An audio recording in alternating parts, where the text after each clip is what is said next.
दोस्तों, दिनाक्षी short hand में आपका स्वागत है। अगर आप चैनल पर नए हैं तो चैनल को सब्सक्राइब करें और बेल आइकन जरूर दबाएं। इस डिक्टेशन की एडवांस आउटलाइंस और वाक्यांश आप हमारे पेड बैच से प्राप्त कर सकते हैं।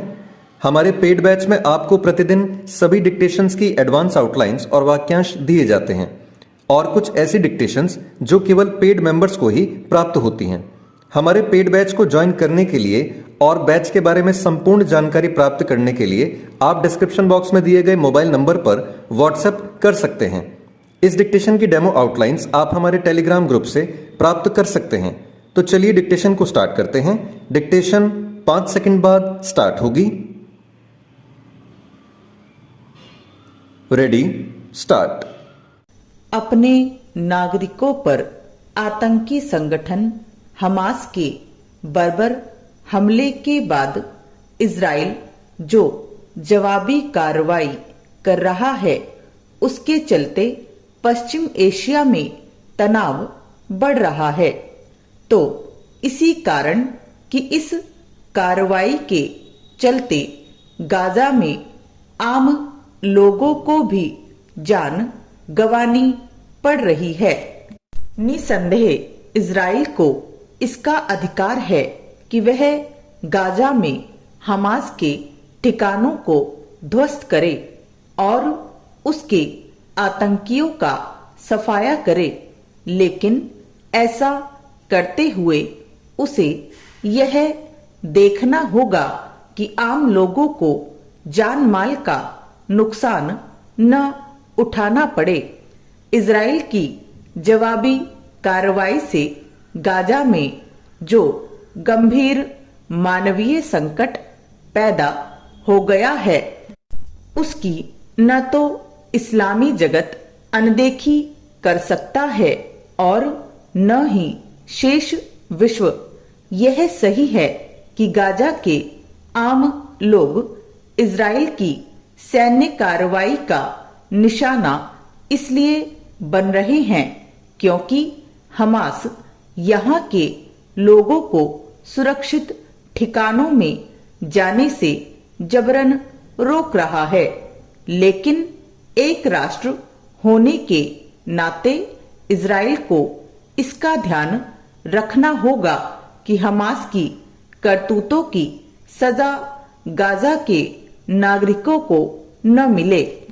हमास के खिलाफ इजराइल की सैन्य कार्रवाई के बीच जो देश और विशेष रूप से इस्लामी देश युद्ध विराम की जो मांग कर रहे हैं, उसे अनुचित नहीं कहा जा सकता, लेकिन यह सुनिश्चित करना उनकी भी जिम्मेदारी है कि हमास बंधकों को रिहा करे।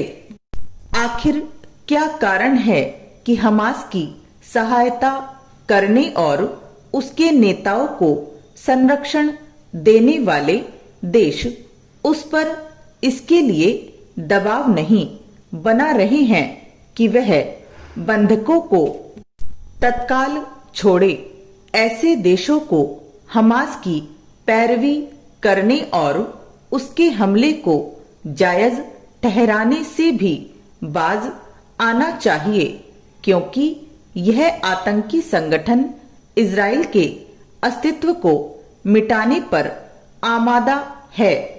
कोई भी इसकी अनदेखी नहीं कर सकता कि हमास की विभत्स आतंकी हरकत के कारण ही इजराइल गाजा पर सैन्य कार्रवाई करने के लिए विवश हुआ है।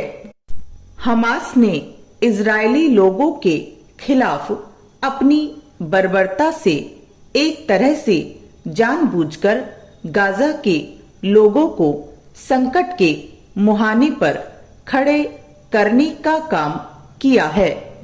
यह संभव ही नहीं कि उसे इसका आभास न रहा हो कि उसकी जघन्य कार्रवाई पर इजराइल चुप होकर बैठने वाला नहीं।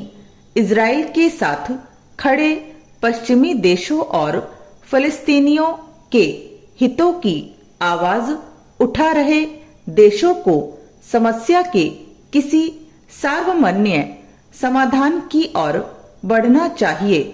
ऐसा कोई समाधान तभी निकल सकता है जब यहूदियों का सफाया करने की सनक से ग्रस्त हमास एवं हिजबुल्ला जैसे आतंकी संगठनों पर लगाम लगे और इजराइल यह समझे कि फलस्तीनियों का भी अपना अलग देश होना चाहिए।